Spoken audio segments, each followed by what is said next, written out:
sitting side to me is Brigadier retired Anil Tandon.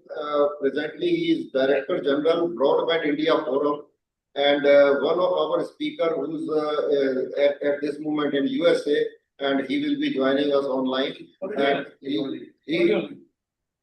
he's there. Okay, welcome, Dr. Sarat Chandra Babuji, for your joining with us.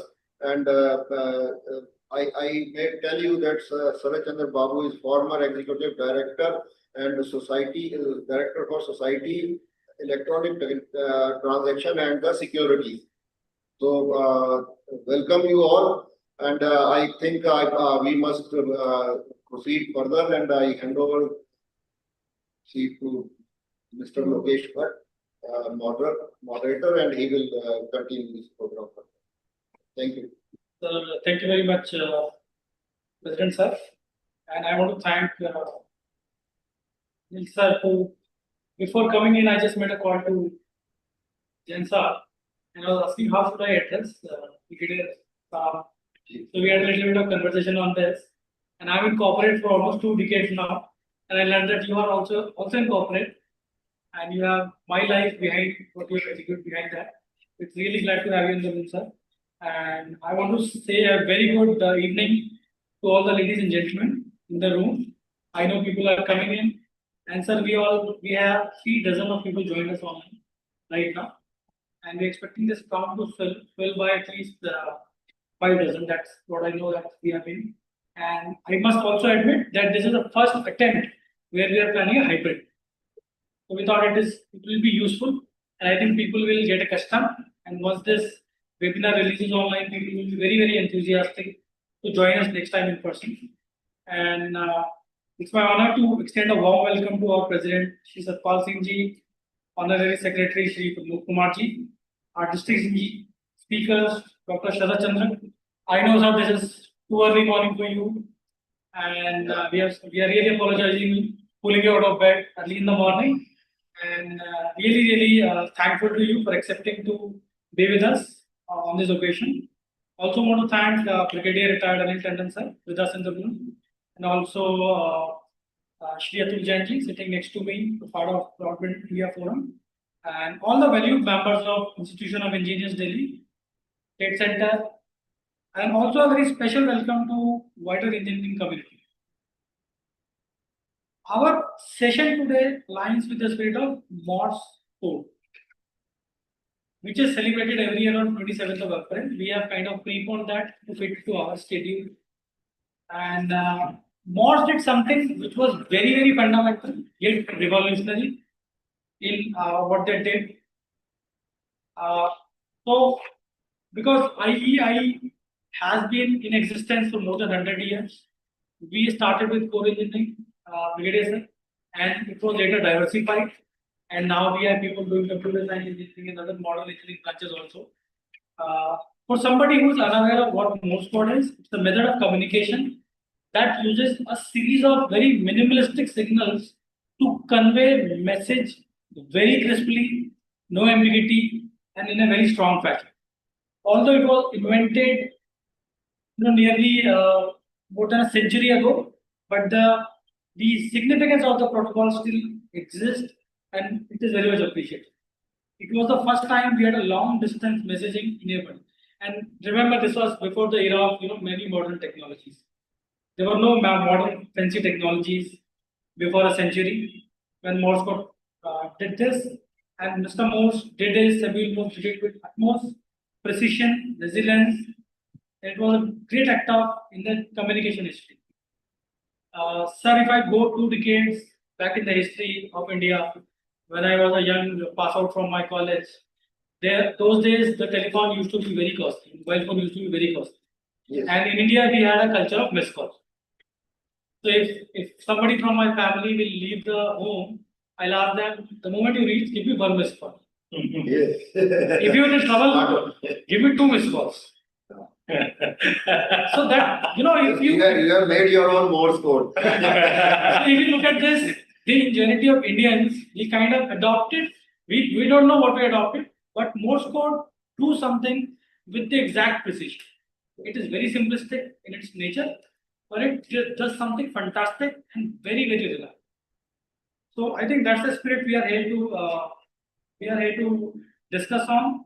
And Morse code laid the foundation for secure signal-based communication, which is a critical tool, especially in the times of conflict which we are in today.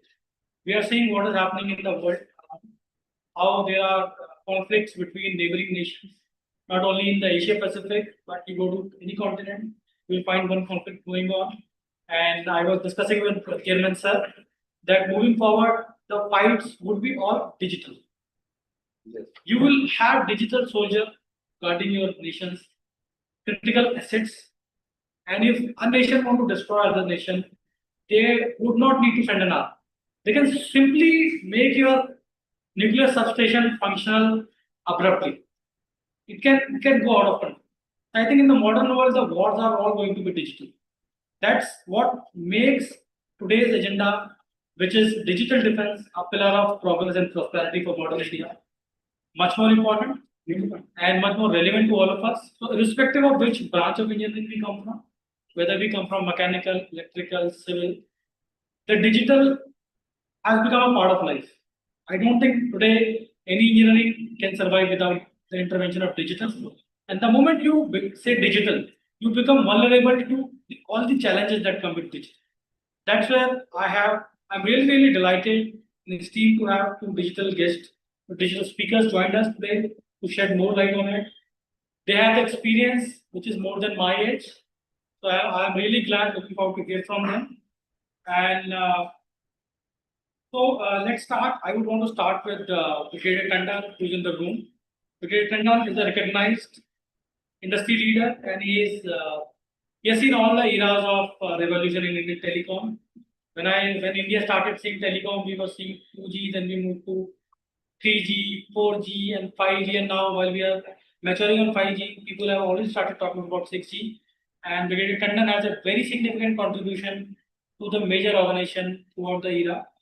He served at the Corps of Signals, Indian Army, and post taking a voluntary from the Army, attaining the brigadier ranks. He joined Sunrise Mobile Network Industry. And from early 2000, Brigadier Anil led the office of Chief Technology Officer at Idea Cellular. And it was his ingenuity and his idea and his leadership that Idea grew from a small 5 2G circle operator to a large 4G national operator. Brigadier Tandon has spent 2 years post-merger of Vodafone and Idea, and he supported the post-merger. And because I am part of IT industry, I am part of IBM, I have nearly 2 decades of experience, and I know merger, although they look very fancy for somebody at the analyst firm, but for anybody who's at the technology, it's a huge task force. I come from the IT infrastructure, and I know we are still struggling that because ID had their own system, Vodafone had their own system. We had to integrate not only the IT system but the manpower. It came out as a tremendous challenge. So, sir, once again, thanks to you for leading that for us. And after moving out of Vodafone ID in 2020, Brigadier Anil took up the role of Group CTO at Leica Mobile, which is a known telecom company based out of United Kingdom. Also an expert in technical due diligence, pre-post-merger integration. He delivered accelerated results to maximize the deal value of Idea acquisition, export and spice. Brigadier Anil has chaired the technology committee of Cellular Operators Association of India, and he was a vice chairman at GSMA. Recognized twice by Voice and Data magazine as the best TT. Brigadier Anil has also been honored with the Outstanding Leadership Award by Aditya Birla Group, and he has great academic credential backing him up. He's a alumnus of IIT Kharagpur and Harvard Business School. So, sir, thank you once again for joining us. With this, I hand over the mic to you, and I'll just pull up your presentation so that we all can be benefited with your it.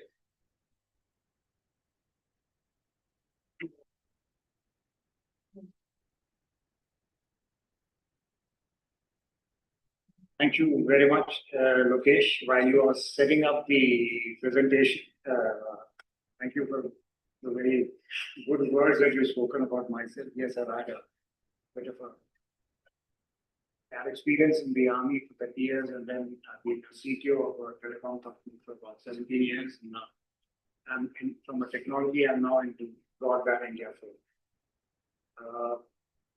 The Morse code day, what he's talked of, reminds me of the time when I joined the army and I got my commission in the Corps of Signals. Corps of Signals in the army is the telecom arm of the army. We provide communications. And when I was doing the young officers course, one of the first subjects that we had to do is we had to pass a test of Morse code. Okay. So, it was mandatory to pass that, and it is, we had to learn the codes. I may have forgotten all the codes now, but that was the time. Of course, I'm talking of very many years ago, in 68. So we had to pass the Morse code. And Morse code is basically, for those of you, a lot of you would not know, it is dots and dashes. That means to say a very short hit on this thing or a little long. And I don't know, I was just while he was talking, the thought came to my mind. I do not know a lot of you would not know what is the Morse code for SOS. So the Morse code for SOS is did, da, da, da, did. Now it's a very simple code, but I don't know whether the code was established because SOS came earlier, the word of save our souls, or whether which came first. But that I still remember that the code for S is did, O is da, and so the SOS code is did, da, did. So that just brought me back to my younger days, very many years ago. Once again, thank you very much to the Institution of Engineers for having invited me over to give this talk. And very rightly, as Mr. Lokesh has said, the future is all on the digital part of it. I mean, the times of the Morse code is also digital, and I'll cover it. I'll relate it to something which, when I get to some part of my presentation. So everything is today digital. I mean, today that one little smartphone that everybody carries does everything for all the people.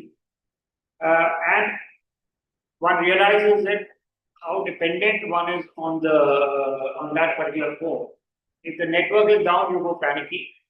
If you get into a building where there is no coverage, you see, as I say nowadays, when a person comes to somebody's house, you ask, when a person asks him whether tea, coffee, or password. So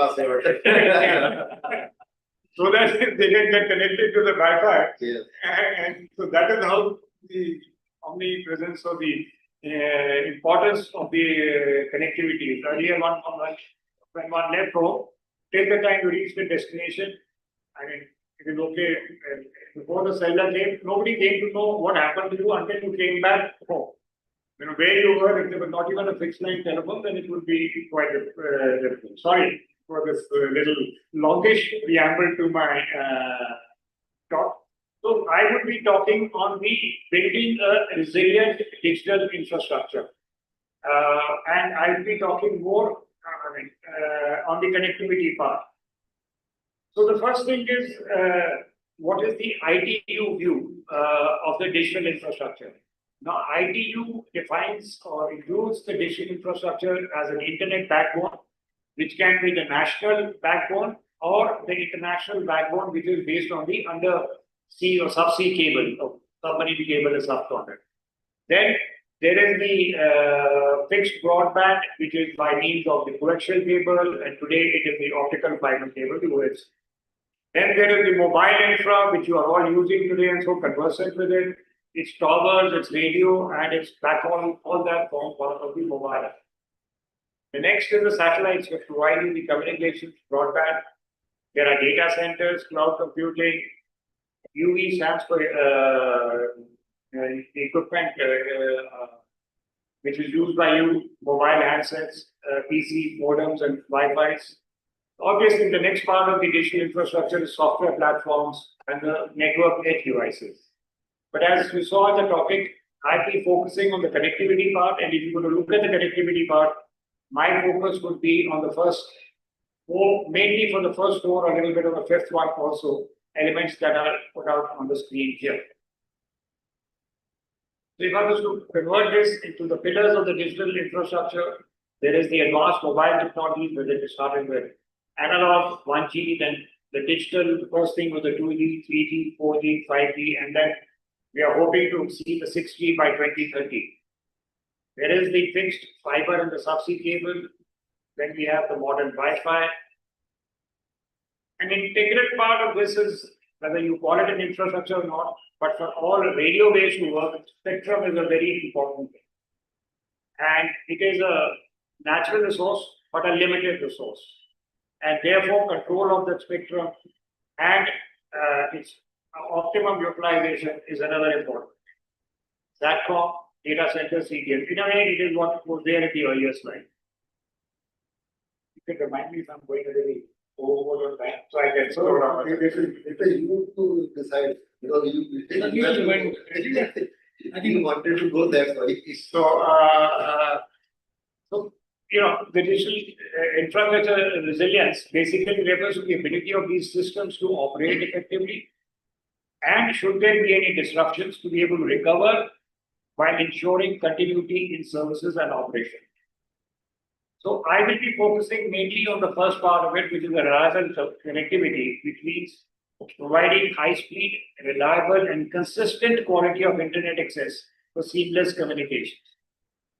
You'll see a little, you know, if I was to do this similar presentation about before 2016, maybe 2013, 14 or 10 years ago, the talk would have been more on the voice communications. But voice has now become so much of a given factor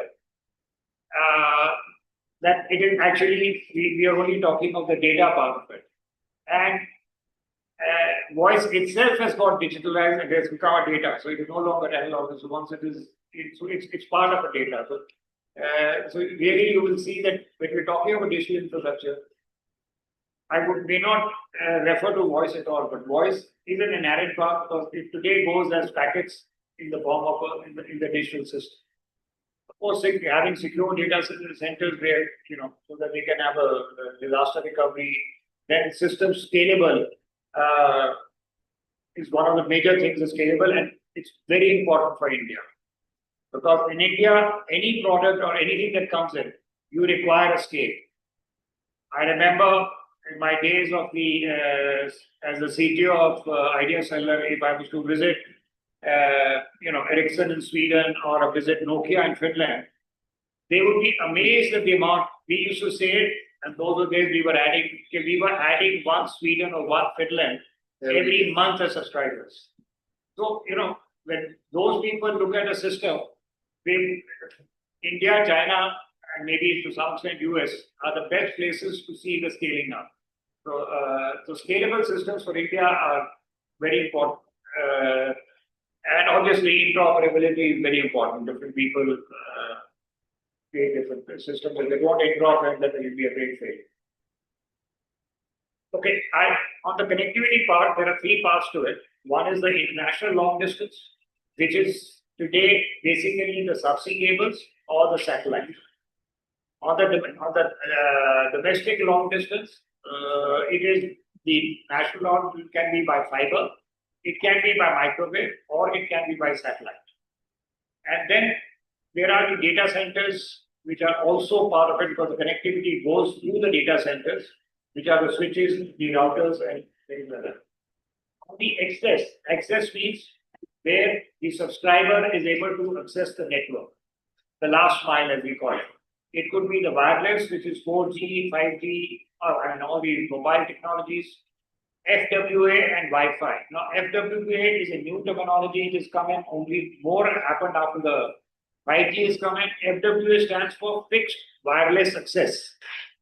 It basically means that to your home, it will be a 5G, and then that box or a modem or a device will have wireless or Wi-Fi for connectivity within your house. So it's a single box which will backhaul on the 5G, because you get the bandwidth on the 5G, and then you will use it as a Wi-Fi on the inside. So that's what is called the fixed wireless access. On the wireline, you got the copper, fiber, Ethernet.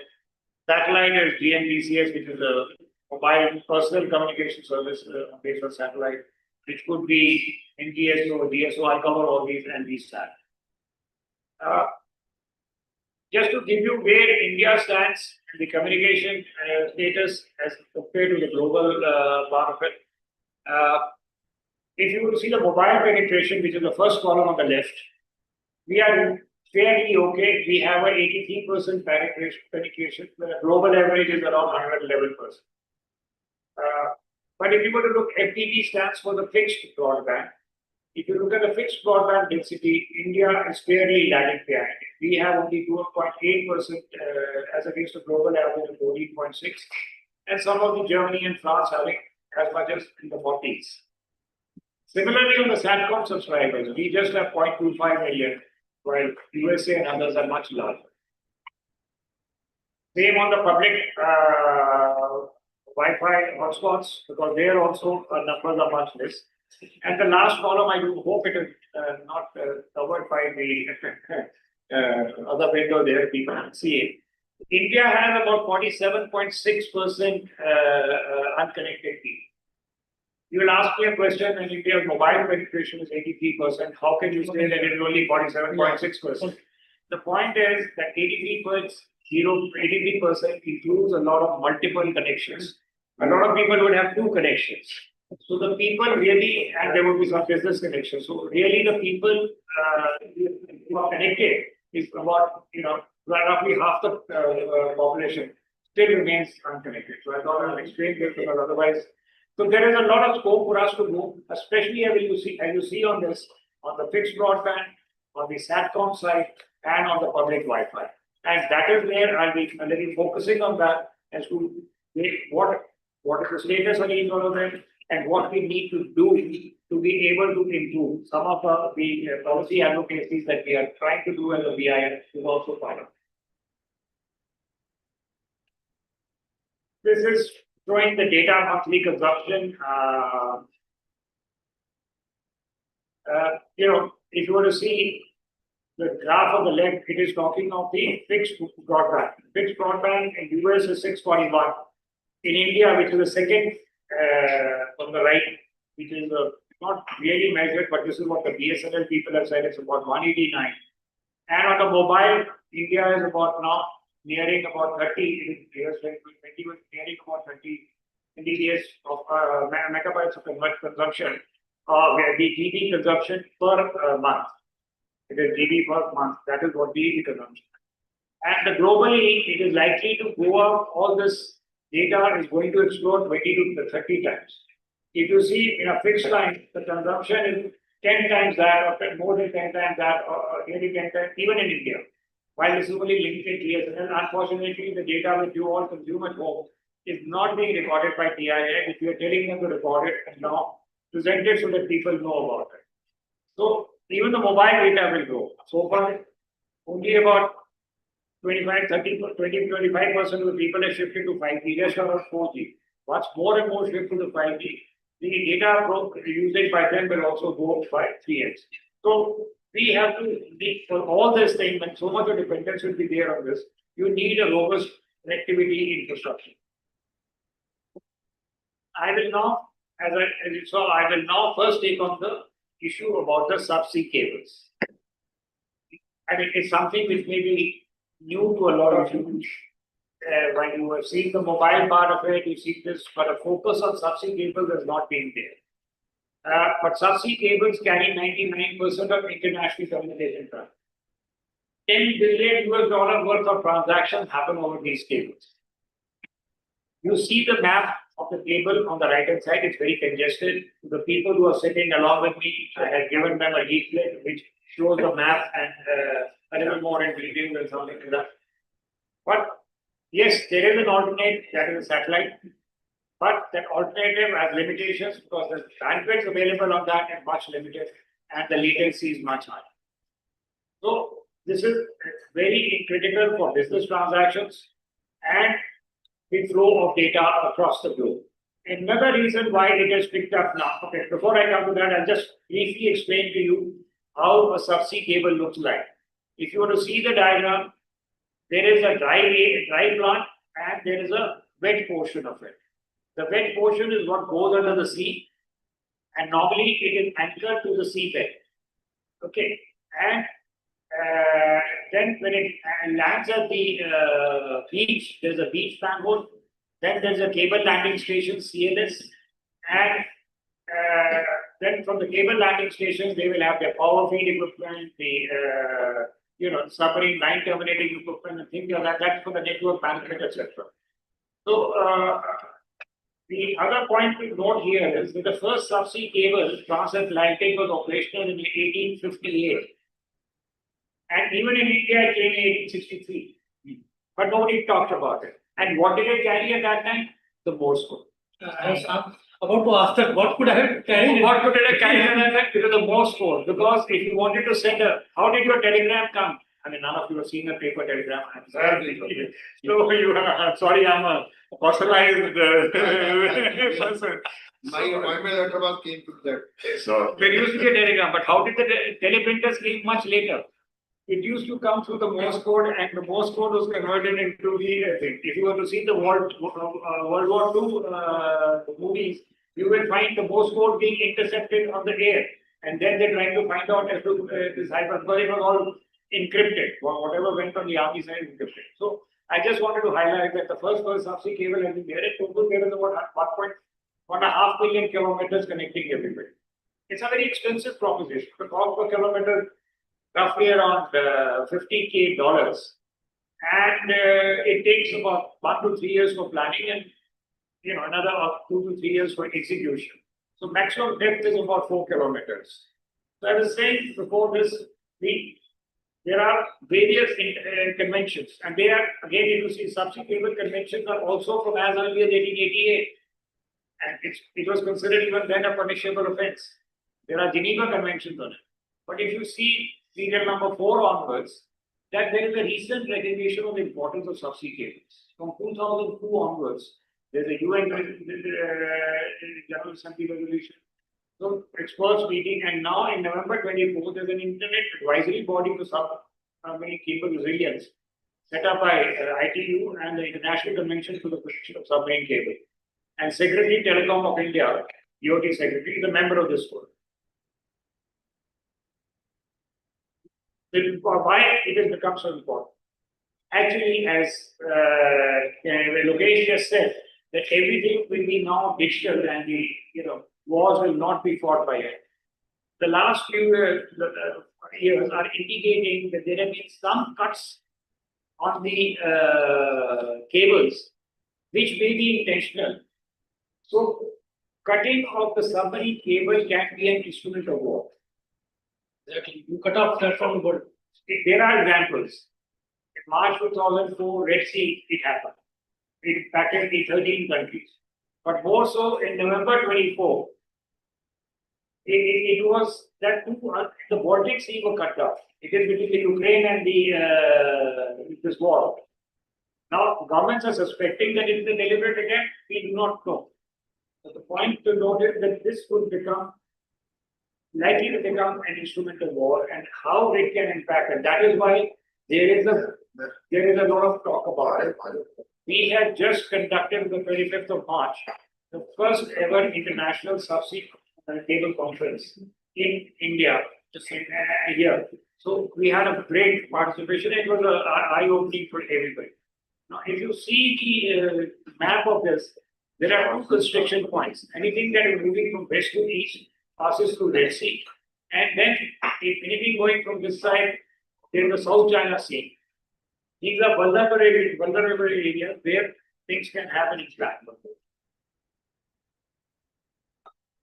The basic thing is that we have just about 17 cables today terminating in India, as against 25 in Singapore. And Singapore is just a city nation. It is not even a, less than the size of a Delhi. And 82 in USA. While we have 8 to 9 additional cables in the pipeline, what I basically feel is current capacity may be adequate. But we are only having 1% of the global capacity terminating in India. That while we generate about 20% of the data traffic in the world. So with this, it is important that we have we need to increase the number of cables. We need to, then wherever a cable lands is a cable landing station. Although we have 14 cable landing stations, but the majority of them are in the Versova beach of Bombay. So if anything happens there, that's, these are some of the advocacy that we are doing, that we need to have enhance the subsea cable and enhance the cable landing stations so that vulnerability is reduced. It's a strategic requirement also. Then we come to the domestic fiber. The domestic fiber, again, if you were to see where we are per capita, we have got only 0.09 fiber kilometers per capita. While all, if you were to see US, Japan, China, and all these countries, where they are. Sir, I'm sorry I'm interrupting you, but question is just running in my mind. Because India started very late in telecom revolution, because we are catching them up. And there are countries who started even after us. So there are a lot of South African companies, they never had landlines. And the first they adopted was telecom technology. So what's your view, sir? Not having enough FBBs, fixed broadband, and jumping onto other forms of technology, is it going to help us? Is the leapfrog worth, or we should go through that? It certainly helped us. Certainly helped us. I think it is much faster to deploy a mobile network. When you skip a generation of technology, you are able to take advantages of that. America got its 2G much later than India. Why? Because they had analog systems. Now, anybody who has got a legacy system and has to replace it, there's a cost. There's an effort involved. So, it has been very good for India. We are also, like all the African countries, we are a mobile first country. 97-98% of our users are mobile, this thing has got mobile. So, I think it was the right thing to do at that point of time. It has reached a level where it is good. But because it is dependent on spectrum and the spectrum is limited, the speeds will, 5G will give good speed. I'm not saying that. It's giving you anyway, the median value today in India has come up to 156 Mbps. Or somewhere, some reports are saying around 200 almost. So while the speed is increasing, but now there's a time. The applications are becoming more data hungry. You yourself are not happy with a mobile inside your house. You want a Wi-Fi connection, which is today not the case. So now the focus has to, there's enough work being done on that. The focus has to now shift that it also build up fiber. And in the right hand side, what I'm saying is a tower for a cellular, where you mount the base station on the, what you call a tower. That is the backhaul of that. 5G will come there, but then from there up to your data center, you have to bring it. One of the ways is that you bring it through the microwave. Microwave has very limited bandwidth availability. Agreed. There's a technology growth also in microwave, but not as much. And then you need multiple of them. So you need to fiberize the towers. In our case, at the moment, our fiberization is much lower. It's only at about 40%. We need to fiberize it. So that the backhaul and good experience of 5G and tomorrow for 6G is available when more and more speeds are required. So your question is a very valid question and a very good question. Yes, it has been the right way to go about it. We have jumped everything. Today, if every, with such a, and the scale that India has achieved, the private sector, this is actually, if you look at it, telecom is the one part of the privatization that has been the most successful. The competition, which is now reduced as a different thing, but it lowered the prices to a level where everybody can use it. We are one of the cheapest in the world. And you can't see anybody who is not using, if it depended on this, because in the case, I'll talk about this, if you were to look at it, this, if you were to put out the fiber, there are a lot of challenges. One of the challenges, the fiber has to be put underground, otherwise it will get cut. The second point that I'm talking of, there is a right of way. You can't go and take anywhere. You have to take right of way permissions. And you know, a lot has been done by the government on this. So far, and the rates of the right of way were very high. A person and I have also went as a DM or a DC of a city. ये labour 3 साल में कैसे अपना revenue बढ़ा के दिखा सी. So they were, you know, the amount of rate they were charging. Bombay, in the central Bombay, the right of way charges are 1 crore per kilo. Pune also, I was there in Pune and I've met the people. I said, look, there's a lot of spin-off effect. If you would lower your rates, more fiber will be put in. You will have data centers come up. You will have the IT-related all these people will come in. So they need connectivity. Don't look at the short-term value of that. Look at the long-term value of this. But now, in 2023, the government has come out with the central rules, and they have taken it from the state. And now they have laid down the pricing, so things would come down. So far, the definition of a mobile broadband is 2 Mbps. It's very right when it was there. Initially, it was 256, then it was brought up to 2 Mbps. But we now feel that 2 Mbps is not much of a thing, so the government should need to relook at it. Please, please continue. So, to do this, you know, I'll just go fast on this. Today, if you were to see, there are, with our population, there will be about 35, 36 crore households. Only currently 4 crore households are connected. Even if we have to get to about 11 crore households, there are millions I'm trying to shift it to because there are millions I'm trying to shift. So even if 30% of the households, that is around 33% of the households, 1/3 are connected, covered by this, we would need another 40 lakh kilometers. And this translates to, if you want to do it in the next 5 years, it translates to make 2,200 kilometers per day. The government of India has Yes. So government of India, Fiber. yes, the government of India has floated. So not only floated, awarded. they've awarded the contracts. Okay. The government of India has done that. They have the fund called the USO fund, Universal Service Obligation Fund. This is collected from all the operators. The revenue of each operator, 5% of that goes to the government for this fund. They have a total of 80,000 crores at the moment in their PV. They have sanctioned projects for about 1.4 lakh crores. But that 1.4 lakh crores is up to next 4 years. Yes. Up to next 7 years. Because there's a certain amount of maintenance cost also. So that will, they will, but there's no further, this will be do a great thing because it will link every Gram Panchayat. Yes. But it's not only Gram Panchayat, you need more within the cities, you need more from the Gram Panchayat forward. So we estimate that we need to spend, our estimate is that we need to spend still about, out of the what Government of India has done with the BharatNet project, we may need to spend about 80,000 crores per year for next 5 years to reach the aim of that 1/3 of our households have a fiber connection. This is what our estimate is. Some of the ways to go about it, we feel that it would be a national fiber authority and use these cable operators to do that. You know, a lot of these cable operators who have laid the coaxial of fiber, they could also be and for funding, we will even try to put out what could be the ways to either you pay the corpus by tax saving bond, like we did for NHAI and REC, or use of InfITs or REITs.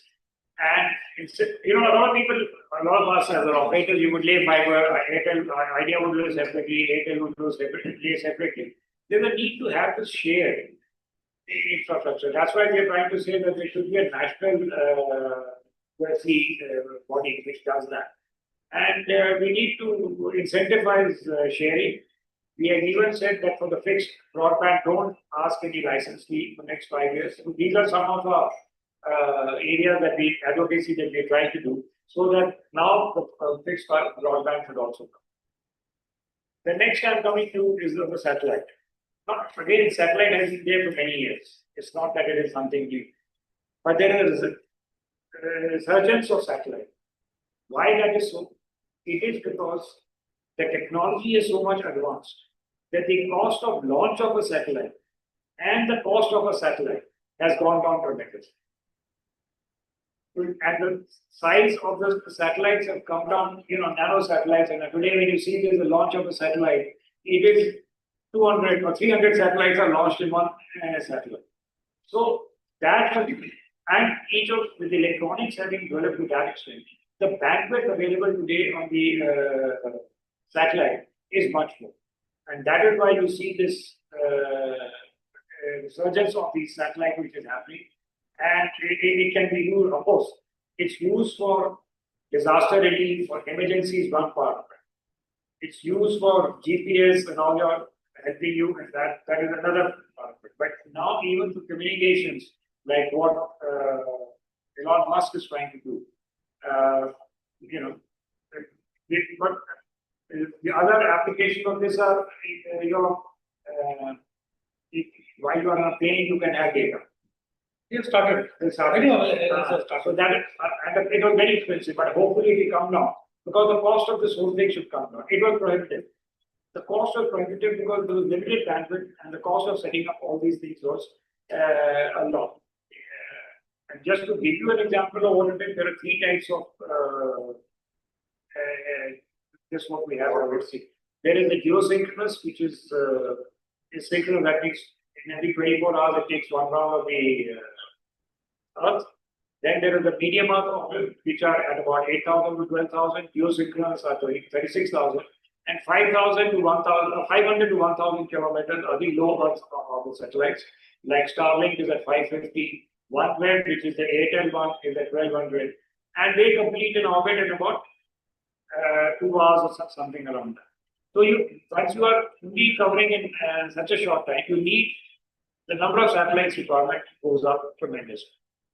So satellite launch is the cost of launch is reduced from 22K to 5K per kg. So this is the sum, gives you an idea of how much, why this is now becoming one of the things, one of the important needs of communication. So as per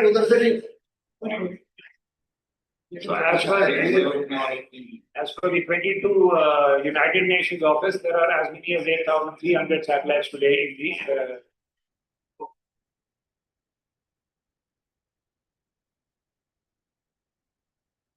so for the growth of the satellite, right, the government has taken a very good decision on the new telecom policy, an act that came in 2023, that it will be settled, the spectrum will be allocated administratively and not by auction. One reason is that it was shared spectrum. It will be shared by more than one satellite.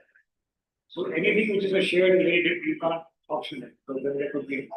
So they have taken the decision, but unfortunately, 18 months after the passing of the act, they have not come out with the pricing of this and that. So people have not been able to use that.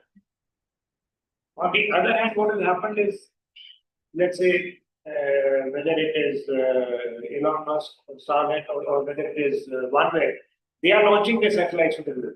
Now, a satellite has a life of, the current ones have life is 5, 6, 7 years. If for 1 year, 2 years they can't use it, it's a loss to the right, you can't do it. So we need to, if there are some issues, we should need to do that as early as possible, so that the resources which are there can be used, plus the unconnected or less connected people in the rural area can have a then of course, next part I want to cover is data center. People generally know today what is data center, because with so much of data, the data has to be housed in it. And data center is something which is, I think India, by its location, by its expertise, things like that, has a potential to become a global data center. At the moment, most data centers are US and things like that. But one of the problems with the data center, and by the way, the data center is measured not by one is by the number of racks, but basically it is measured by the power consumption. So today, India has 1,200 megawatts of data center capacity. It is likely to go to 3,000 megawatts in the next 2 to 3 years. We are at 13th globally. So the thought comes in people's mind, is it worth it?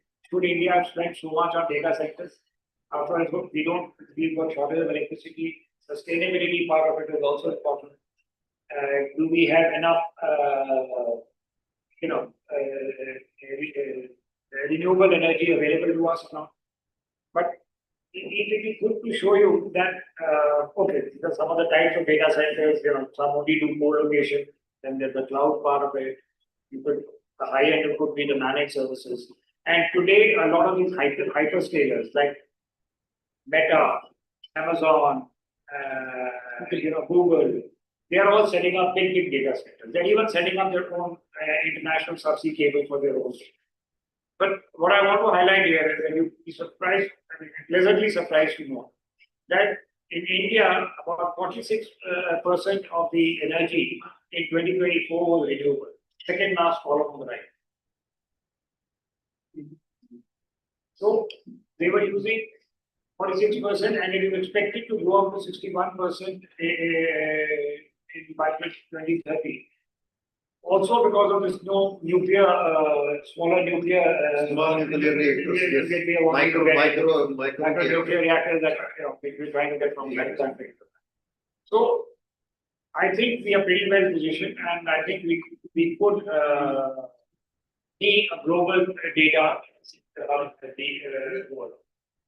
Another reason is I was part of a meeting with Digital India Joint Secretary of this Commission. All the IT companies are sharp focused to ensure that with DPDP coming in and data sovereignty concerns, every company wants to have one piece of large data center thing. And in my mind, everything is merging towards digital defense. Because in today's context, if my data is with country like China and I'm into a war-like situation, God knows what's going to happen. So data center in one country. So yes, they are thinking of it, but at the moment they are not making it compulsory. They are leaving the option, unless it is sector specific. If it is finance or something like that, which requires that all the data should remain in India. The current policy is that. But I think if people would, it will automatically happen, incentivize and things like that. People would like to keep the data within the country. If something happens to submarine cable, by the way, it takes 3 to 4 months or 5 months for the submarine cable to be repaired. But you need to have your bandwidth of more than one submarine cable, or 3, 4, 5 submarine cable. So yes, you are very right. This could be another aspect that you would like, strategically, as I said, all this digital is very right. It's going to be an instrument of war as we go forward. The various aspects of the digital, that is where the next warfare would be. So yes, data would come into India, and therefore we should have data centers. Of course, there are these. One of the things is that the open access. Right now, if I had Greens, I had a renewable energy plant as a company in one state, I cannot take the full benefit of it in another state.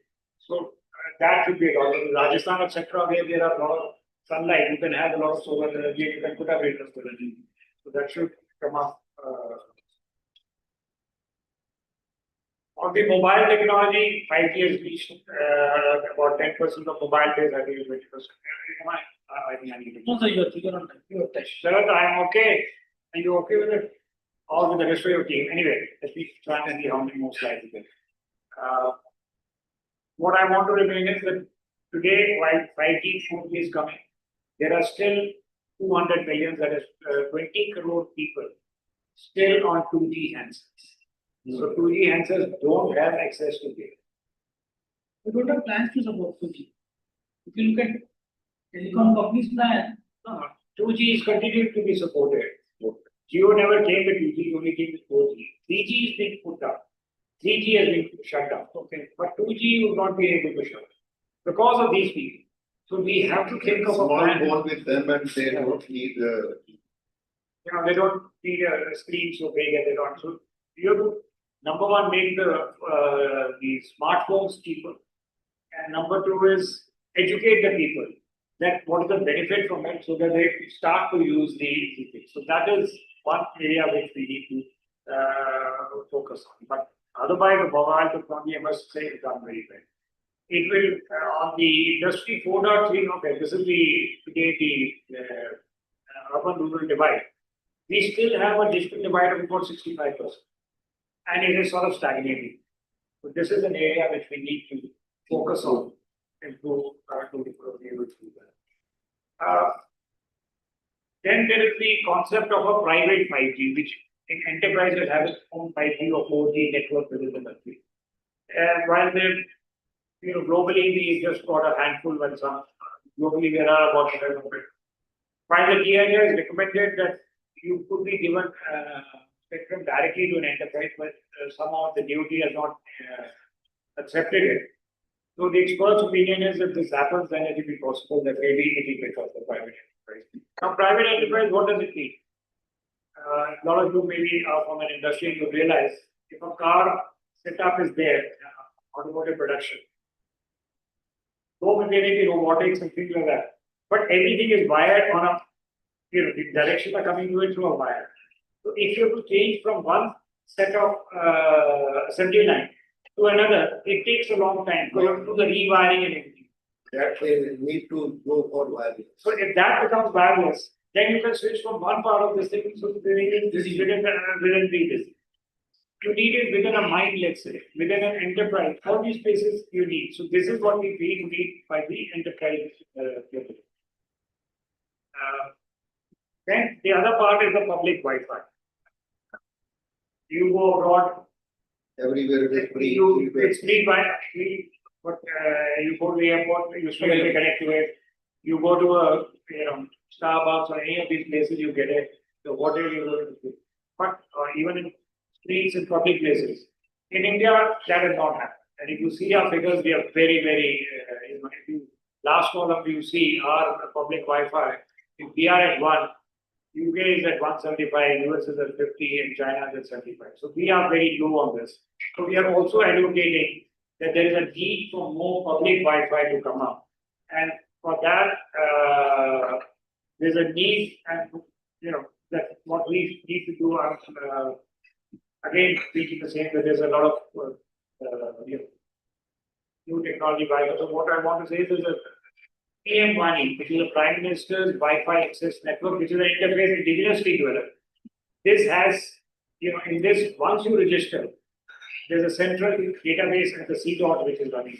Then you can go from one hotspot to another hotspot without registering it. I think some railway stations they have already Some railway tried stations, this. So we need a more proliferation of this. That is what we need. What I was also saying is that there's a need for the new technologies on Wi-Fi. Today we are on Wi-Fi 5. We use 2.4 and 5.8 gigahertz of spectrum. There's an additional spectrum 6 gigahertz, which will be a much larger bandwidth. Which is what another thing which we've been trying to say that the government is not able to make that available at the they still not taken a decision on that. So we've been pushing that if you do that, there would be a huge advantage. Economic value also would be there, and people will be able to use like the meta classes and things like that. So that is what I'm saying on the license exemption. License exemption for the Wi-Fi. But a little bit about Broadband India Forum. We are an independent policy and think tank for digital transformation. So that's all that I wanted to say. I hope I've not taken too long. Sharat ji, thank you very much for giving me a little extra time and agreeing to take it up later. Thank you for answering the questions.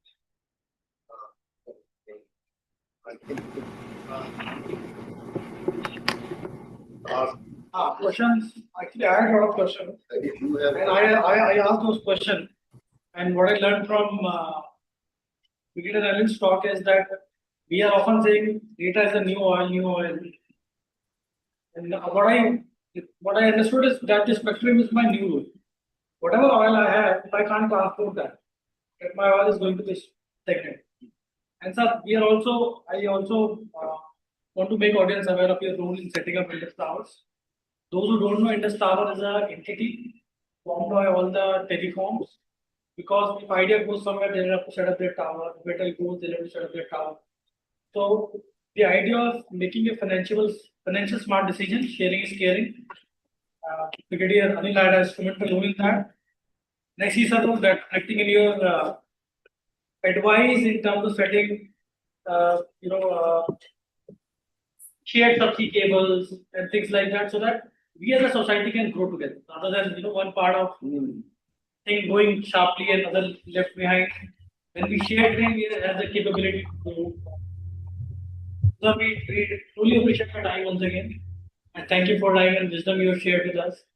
If I see we have roughly 4 dozen people on the call, so if somebody has a question on the call, please write it on the chat box. We can read out the question and ask to the panelists. With this, we want to make a move to our next esteemed speaker, and we have kept him waiting. Apologize, sir, we had to make a hangover at the last moment, and we have Dr. Sharad joined us from the United States, and Dr. Sharad obtained his PhD from IIT Delhi, and he has considerable experience spanning across 4.5 decades in institution building, leading national level research and development program, project implementation, coordination, education and training. He has worked as Executive Director of Society for Electronics Transaction and Security, and also as ED of Center for Development of Electronic Computing. When I was starting my career and when I was in college, so anybody who was in computers, they were looking at CDAC as something to go for. Yeah. And CDAC has brought a lot of national laurels to us. All supercomputers, majority of them have been contributing to CDAC. So, Sarath, sir, thanks for your contribution in that. And Dr. Sharad has worked as a scientist at various levels in Department of Electronics and Telecommunication, the Government of India. I know the body is now called MITI. He has worked as a research and development engineer.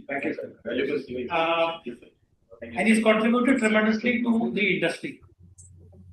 Dr. Sharad has received several prestigious awards, including Westwick Award, which is a leadership award at CDAC, and an IEEE Computer Society Lifetime Achievement Award. He has contributed to nearly 80 publications in national and international journals. He is responsible in arriving at the feasibility report of India microprocessor. We know when our PM talks, it talks a lot about AI Make in India, processor Make in India, and silicon Make in India. So we have a speaker among us today who has tremendously contributed in this aspect of national policy formation. Dr. Sharad has also contributed to the impact assessment of National Supercomputing Mission, conducted by IIPA as a technical expert. He has delivered numerous technical talks in various forums. And Dr. Sharad, we are really delighted to have you as one of the speakers. And with this, we want to welcome you once again and hand it over to you. Thank you, sir. Thanks for joining us. Thank you very much for a graceful introduction. I'm very happy to take part of the first talk to listen to Brigadier retired Anil Tandonji, and it's really eye-opening. He has given a complete picture of telecom sector in India and globally. So it's also a learning time for me.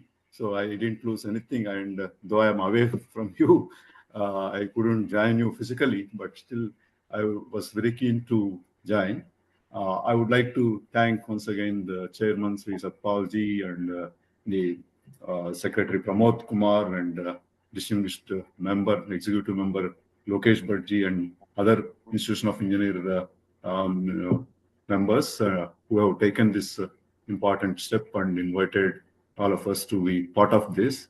And I am sure that will be, while I discuss with you, probably Sir has given a very good view of infrastructure and resilience of that infrastructure, and how various stages have reached, right from the Morse telegraphy to today's advanced 5G, 6G, and .com kind of a thing.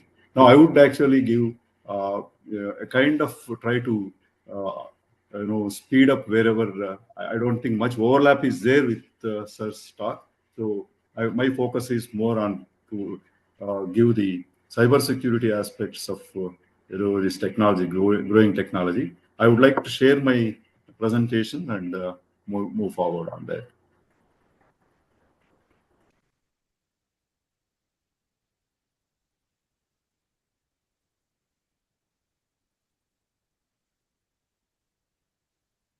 He's able to share. Please share.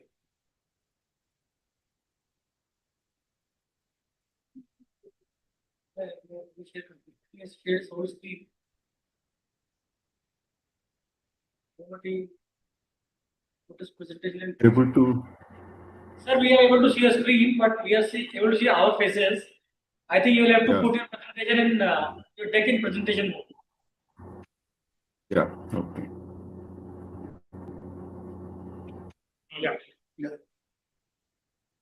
We are able to see. You are it. able to see, sir. Right. Great. So I actually started looking at this thing because it's connected to the Morse code, as already good introduction was given about the importance of Morse code. And Brigadier Anil Tananji, who had an experience and who had a trained expert in this area right in the initial stages of the technology. And two, how do we move towards the AI quantum era? And because in this connected world, how to secure is the focus of my talk.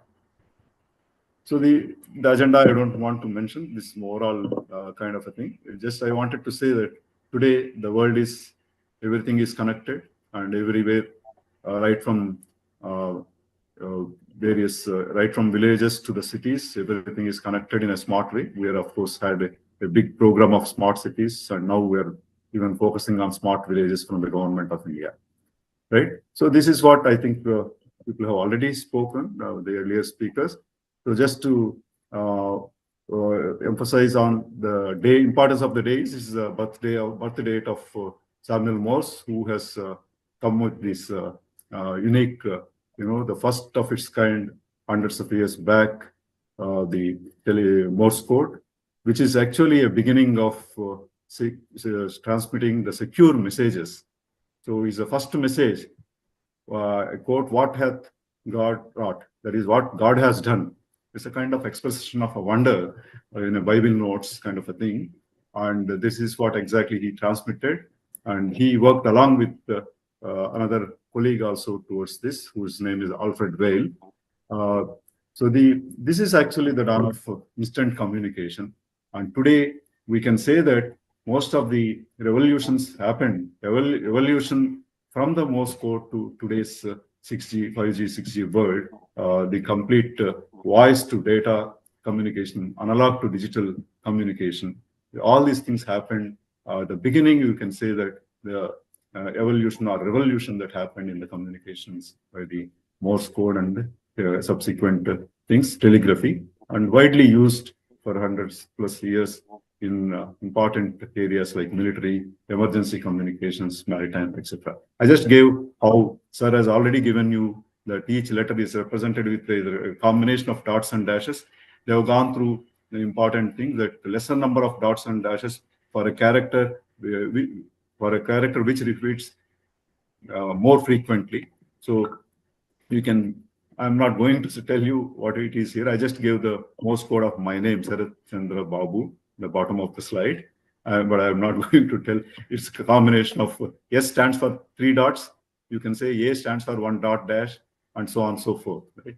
So just to give you a feel of how Morse code, and this is the first of its kind.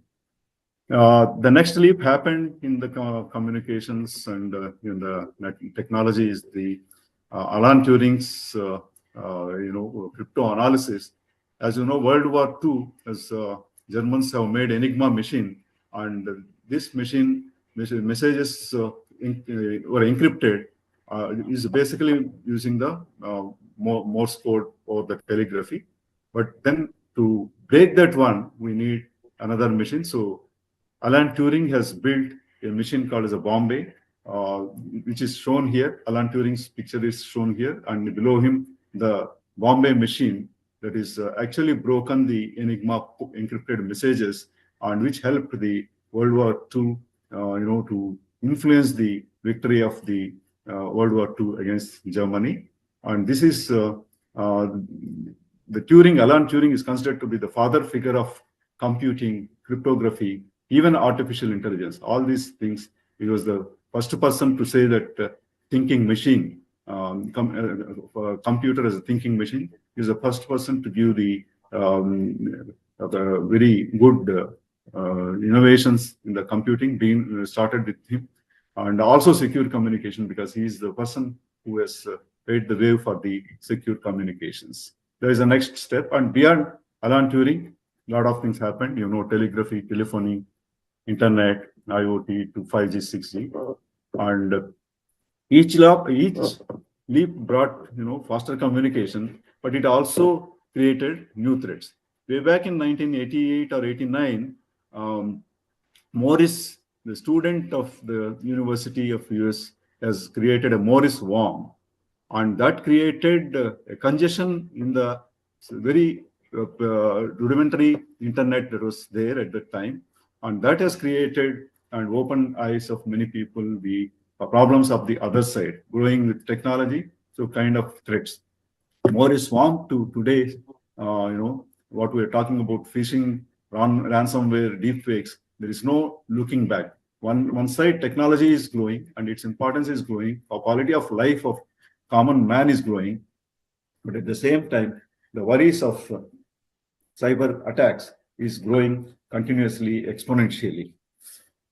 The technologies that we are using to create better facilities are also used by the attackers to use other way. So this is the kind of a situation. So we are moving from Morse code dot dashes to encryption. Sorry, one moment. While Dr. Sharad is having a sip, some Yeah. people during came up Right. with Enigma. There's a movie actually on this Alan Turing thing, and they say because of his intervention, the World War was cut down by at least 2 years. If he would not have had made that machine, the World War would have stretched by at least 2 years. Exactly. So good input, sir.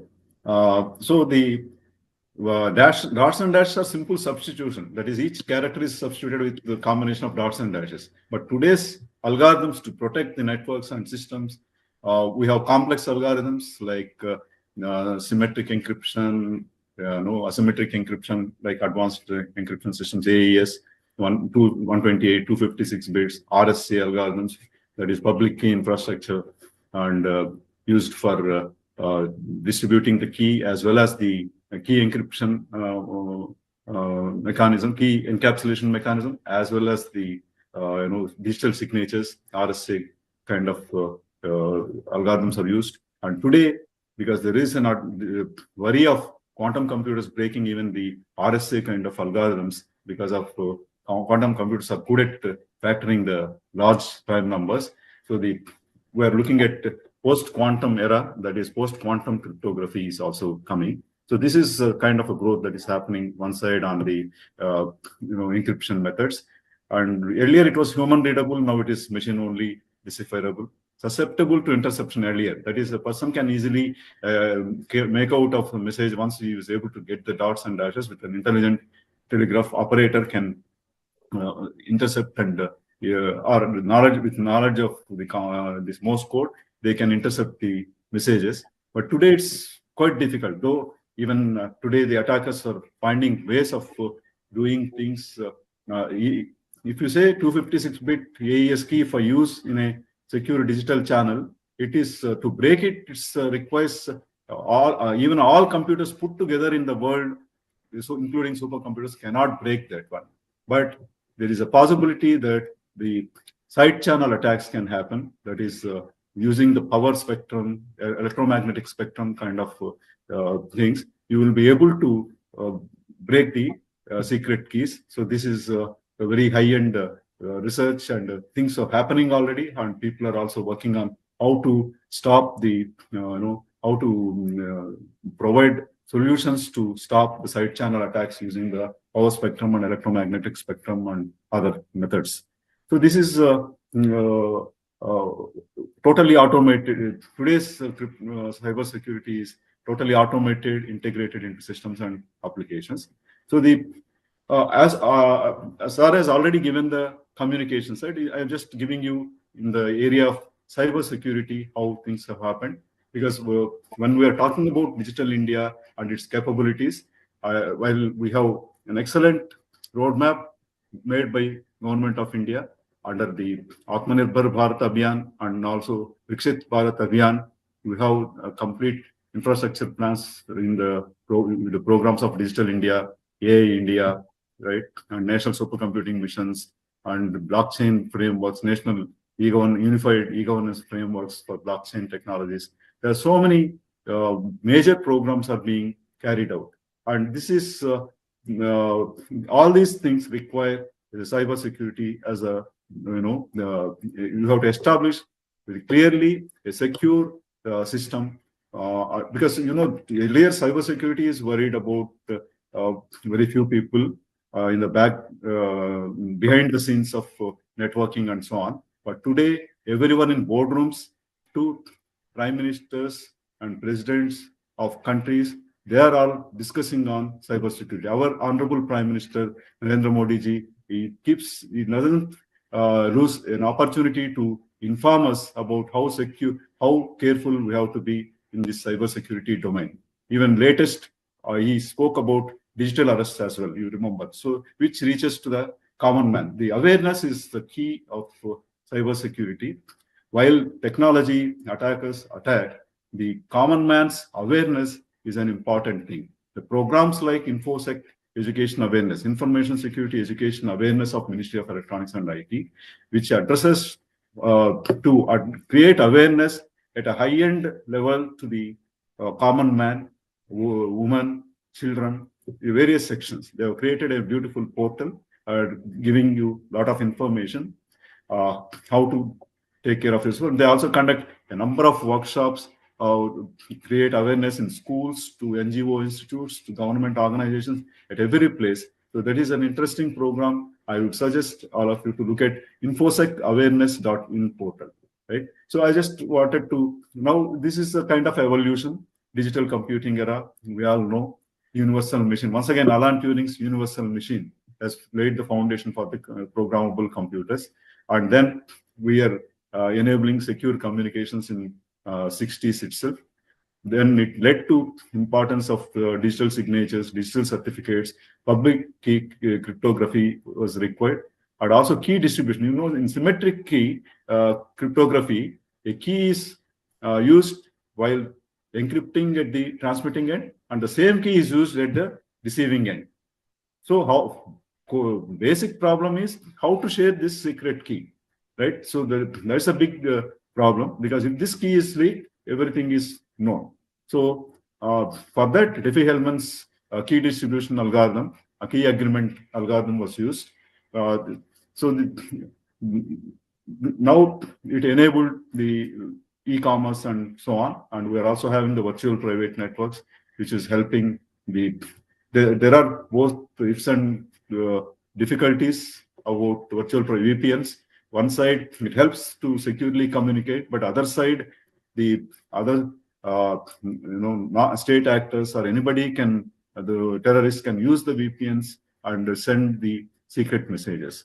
So this is the kind of a thing. The public cryptography definitely, which started in 70s, has given a good fillip for high-end security solutions. Then internet has come, and internet boom. We're all part of it. 90s to DARPA network to today's internet, it has grown so much, and I think billions of people are connected to that. As we already heard from people, now we talk about not only air, water, accommodation, we also need an internet connection, right? That is the kind of a situation we are all in. And to secure this internet, we were earlier talking about firewalls and antivirus, but today it's not good enough. Because it's at every level. We thought it is attacks are happening at OS and application level, but now it's also happening at the hardware level. As I told you, the side channel attacks happen at the hardware level, and then the various cloning of hardware devices are happening, which is also affecting our security aspects. So over and above this, we have the SOCs, secure operation centers, network operation centers, application specific security, and so on. So the HTTPS is the key thing. Everyone has to make sure that when you are on an internet, it is a secure HTTP connection you need to go for, and make sure you can always check that easily, what kind of security it is providing. So and as I mentioned to you, with the growing technology and India adopting to the technology, thanks to COVID days where everyone switched to the internet connection and mobiles, and this has paved the way. Education, health, and many sectors are totally dependent on internet, and this has given an also opportunity to the attackers to a bigger canvas to attack. So it has become a national priority. As Sir was mentioning, it is becoming, the cyber wars are going to be future, digital wars are going to be the future. In that context, at all levels, in fact, just one nation worrying about cybersecurity is not good enough. There is a collaborative movement should happen among the countries. Like we should work closely with all countries to see that, because we know that these digital arrests are happening through connections that are happening through the neighboring countries. So if we have a good collaboration, and if we can stop from the origin of these attacks, I think we will be able to travel safely. So we have already seen the rise of mobile networks, and up to 5G, we have seen the benefits.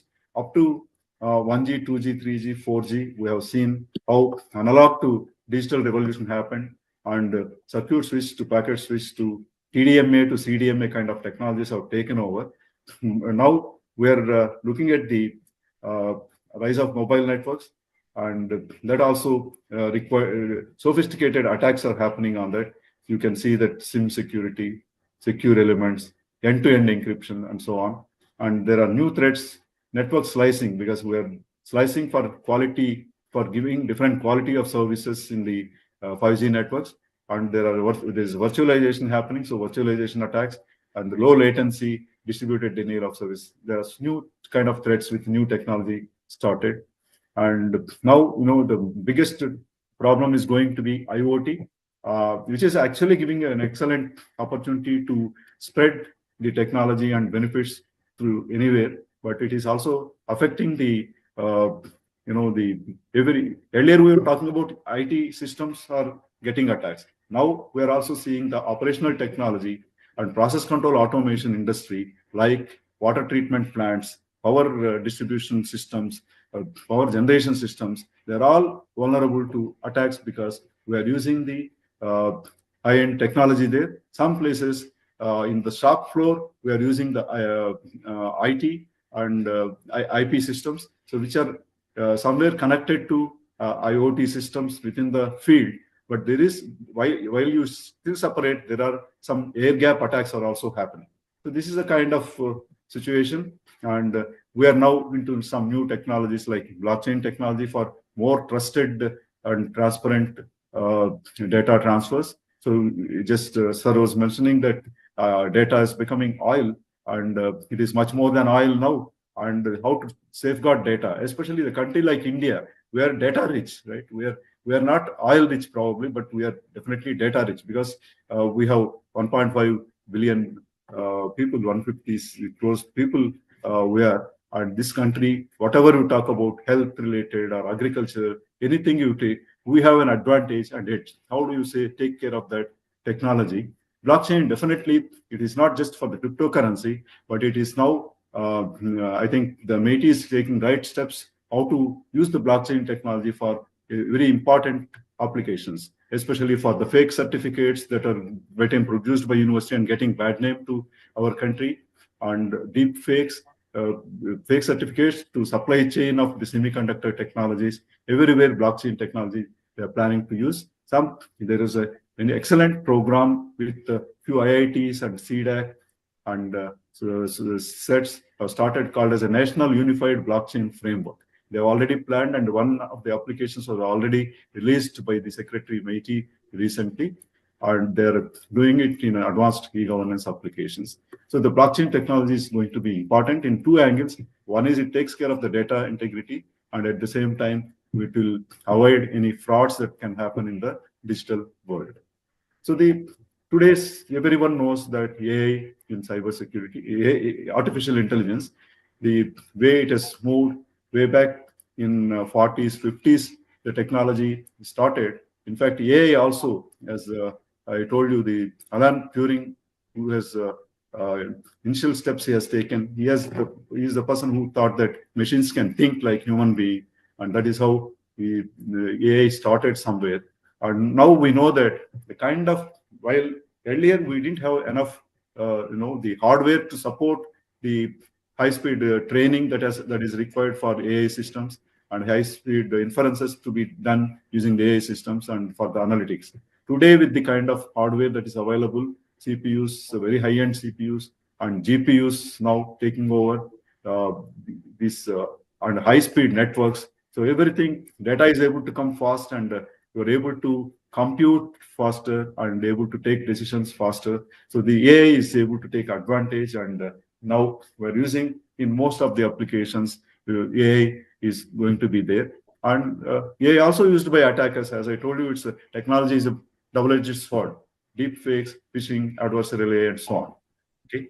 So now coming to the next step, while AI is everywhere, it's penetrated, very high-end. We know that Moore's law was dictating how fast computers are growing in terms of their speed, in terms of clock and all, in terms of the cycles per second to floating point operations per second. But today, it's almost, the walls are becoming thin, and it's already in 3 micron, 3 nano technology. So 3 nanometer technology. But how do you, it is beyond that, the quantum effects of this the width within the semiconductor device is going to affect, and you may not get the desired result. So the solution is, for the quantum effects, which is stopping the Moore's law to continue, go for quantum itself, quantum mechanics itself for computing, and go ahead. So the one side, once again, quantum computing going to give you Moore's law or even beyond. Moore's law says everything exponentially changes. Quantum, if computers come, of sizable computers, it will become exponential to exponential speeds will happen. So that is mind-boggling speed, very useful for drug detection, or very, very finest resolution, weather forecasting, and so many good applications. But at the same time, quantum technology also found to be breaking the popular RSA algorithm, which is used for many countries for the digital infrastructure, for digital signatures and so on. So the day quantum computers comes, there is an advantage in going with the high-end scientific and engineering applications, and at the same time there are issues of cybersecurity of the already popularly used applications. So what solutions we use? One is people talk about post-quantum cryptography, and another side people talk about for key distribution, use the quantum mechanism. That is becoming popular actually. A lot of projects have started, and number of institutes in India are working. The Data Security Council of India has encouraged number of startups to work in the quantum technology. And if you go to the DSCA website, you will find all startups who are working in quantum, AI, and all advanced areas. So this is just to give you a kind of flow, right from 1G to 6G, and physical attacks to today very advanced AML based intelligent attacks. I'm not going into the details of everything because sir has already told the kind of spectrum, the growth of the technology. But what I can clearly see is the physical attacks that happen on the analog devices, like eavesdropping, to later it is the authentication, one-way authentication kind of worries, to then the IP traffic security issues as you enter into 3G, and in 4G, more distributed denial of service attacks, advanced perception threat attacks, zero-day attacks, and they were there. And the 5G has evolved into the virtualization, has created the attacks in the area of the slicing, network slicing has created new attacks, as I already mentioned. So 6G is going still in the way of terahertz system, but we expected that more and more AI-based attacks would happen. Quantum attacks also is possible at that point of time. So this is just to give you that cybersecurity worries are not just for a nation or not at an organization, at every level. So today common man, especially the financial frauds that are happening, very educated people are falling into the social engineering attacks, right? So it's basically lack of awareness is creating this problem, and many people are losing a lot of money. We hear every day, and what we know, what we hear through press and media, but what is not known, how many people are suffering. It's a very big problem at individual level. The attacks are, I have just listed. I'm not going to the every attack, but similarly, organization level enterprises also have attacks, especially website defacement kind of attacks, domain stacking, the malicious coding, then denial of service, distributed denial of service. There are a lot of attacks, especially now with IoT devices everywhere. Distributed denial of service attacks are becoming easy because the botnets are formed using IoT devices, like CCTV cameras could be used together, and they can come as a attack the big systems. Mirai attack, botnet attack is a good example. Internationally, it happened in 2016 or so, which has stopped the DNS service of DIN organization, stopping the services for many of the reputed companies. So it's this kind of aspects are continually happening. And national level, cyber terrorism and attacks on critical infrastructure. As I told you, IT attacks, cyber security means we think about IT, but today every technology system like OT, operational technology, which is basically cyber physical systems with critical infrastructure, water, agriculture, power, energy. These sectors have to be addressed at national level, and we need to look at very important these things. So I'm not going to this list once again because the leveraging AI technology, there are new types of attacks. Right from you can see from 2024, I have just given you some cyber attacks, which were basically DDoS attacks, ransomware attacks, and data breach attacks, and blockchain exploit. So these are all, if you see, core is the data. Data breaches happen, and millions of users' data in financial institutions or the health systems were open to the fraudsters, attackers who use these technologies to attack at the enterprise level or individual level. Even we keep getting the news that all passwords of a particular organization is available on the dark web. So these are the things which needs to be it's growing. AI helps in in refining all cybersecurity solutions. At the same time, it is also creating attack scenario at a faster pace. So in India also, AI-powered cyber attacks are growing, and notably Hathway database breach the people talk about. So and there are many such things. And once again, it's just to give you an impression that AI is one technology which is very, very good for cybersecurity. At the same time, it also affects the things. You can see here in this diagram, AI and cybersecurity. AI enables cybersecurity because using AI, we will be able to provide intelligent solutions, very fast solutions, and even zero-day attacks. That is, unknown attacks also could be identified using AI because the AI can identify minutest changes that happen in your data or packet flow or application scenario anywhere. So how do you control? You will be able to improve the network intrusion detection systems, intrusion prevention systems, and application security solutions. You can provide better way. And especially SOC kind of a thing, secure operation centers, network operation centers, where a lot of manual work happens. People have to see continually the terminals and what things going wrong.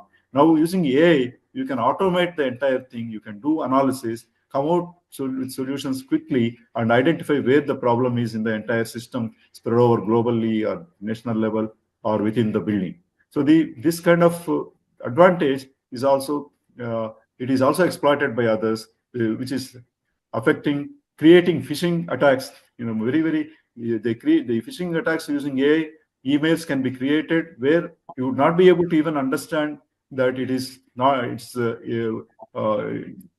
care is taken to see that the mail is coming from a genuine party. So that is the technology disturbing other side. So we need to take care of that one. And also deepfakes has become misinformation campaigns have become very difficult things at national level and at individual levels. So one need to worry about all these things, and it is affecting both sides. It is affecting positive way and negative way, especially the fintech and digital health systems. So we need to secure those things. And so the focus areas for the country will be secure AI pipelines. That is the entire AI pipeline, right from the generation to the finally delivery and the deployment. We need to look at AI pipeline to take care of the difficulties, and models that are used. AI models have to be taken care for integrity checks and algorithmic trust. I'll talk to you a few points if we have some time. AI is we talk about the explainable AI, responsible AI, because AI systems are mostly black box based. You don't know how it is doing internally, the neural network, artificial neural network, how many hidden layers are there, how it is actually streamlining based on some trained data, how it is giving you the decisions. That explanation is not there in many of the AI systems. So that is explainability has become an important thing, and people are working on that. A responsible AI and ethical AI is the need of the hour. All countries are working, and in India, MeitY has established digital AI and AI India as a big mission, and you will find that even AI India portal, you find a lot of inputs that are available, how they're using some different pillars, how they're addressing various aspects in today and future. So these are some of the ideas how AI strengthens cybersecurity, intrusion detection and prevention systems, deep learning, DOS mitigation, etc., etc. Right? I mentioned to you. So it helps in ongoing learning. That is, it is not one you learned and you've given a solution. While the system is working, still it can continue to learn and provide changing situations and all that. It can discover the unknown threats, and it can address the analyze vast volumes of data, and it can improve the vulnerability management, and it will give you the enhanced security posture of the with the better detection and response. This is other side of the thing. Like AI systems are also can be attacked. So there are different attacks: input attacks and poisoning attacks. Input attacks are perceivable and imperceivable attacks. The attacks that you can see and the attacks you would not be able to see. And digital attacks and physical attacks, very clear from the mention of what is digital attack and physical attack. But poisoning attacks are very specific to the AI systems. You know that there is an important data set with which you are training the AI system, and there is a important algorithm which is actually working to provide you the decisions, and there are models underneath these algorithms. So if you can see in this block diagram that is given, at various stages, the attackers can have a control by going into the data poisoning or algorithm poisoning or even the model poisoning. So this is an important area, and people are working on it. There is a program given by Office of the PSA, Principal Scientific Advisor to Government of India, has awarded a program called as AI for cybersecurity and cybersecurity for AI, CyberSec for AI. A document is also prepared and available on their website. This, as part of it, an R&D project is funded by the Ministry of Electronics with the CDAC, SETS, and IIT Madras, IIT Delhi, and IIT Jodhpur. They're all working towards the misinformation, deep fakes to hardware security aspects, and so on and so forth. So this is one way. While these things are happening, nation is also gearing up for the new areas. And we know that today's everyone uses generative AI, and so it's a very, very convenient mechanism to create new data, to create new systems. You can use this as a wonderful tool for training and various things. But at the same time, we also know that if this generative AI has a problem of data integrity, the solutions that it can give, if its data is changed, generative AI models are affected, then it leads to compromised models. Model theft can happen, and model theft will, people use the models for different purposes. I have a model for doing good work, but the same model can be used to do a risk of models being used by unauthorized attackers and so on. Misuse of models, black box nature I mentioned. There is one thing, shadow Gen AI, every enterprise is worried about. The enterprise has a security, cyber security policy. It says that don't use any of the tools that are to be, which are without the knowledge of the CISO or something. You have to take approval and so on. But the generative AI is considered to be part of our life. Like we use MS Office and all that. Generative AI is like ChatGPT and all we use as though it's part of our thing and nothing will happen. While using that, if you use in enterprises by the employee without the knowledge of the thing, it will affect the, confidential information get leaked and the compliance violations would happen. So it will lead to adversarial attacks. So in that context, this is called as a shadow Gen AI without the knowledge of the enterprise thing against the policy, employees using it. They're not purposefully using, they are using it for convenience, but they were not aware that they should not use without the approval. So this is a shadow Gen AI which needs to be taken care.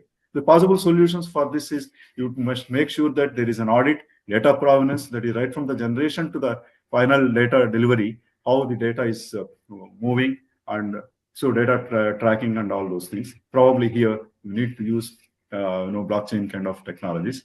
Model encryption, model needs to be encrypted.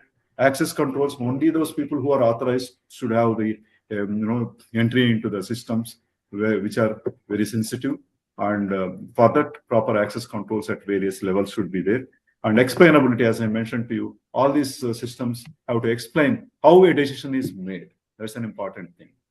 And now India AI mission is, as I told you, for AI innovation, one of the things is core need is AI innovation. For providing that, they are generating compute capacity, and thousands of GPUs are going to be made available for industry, startup companies, researchers at a free of cost or at a very affordable cost. And similarly, innovation datasets platform is getting created. The AI course is getting created by India AI. So a lot of initiatives were taken. Future skills. You know that there is a Future Prime Skills program about in MeitY with the help of NASSCOM.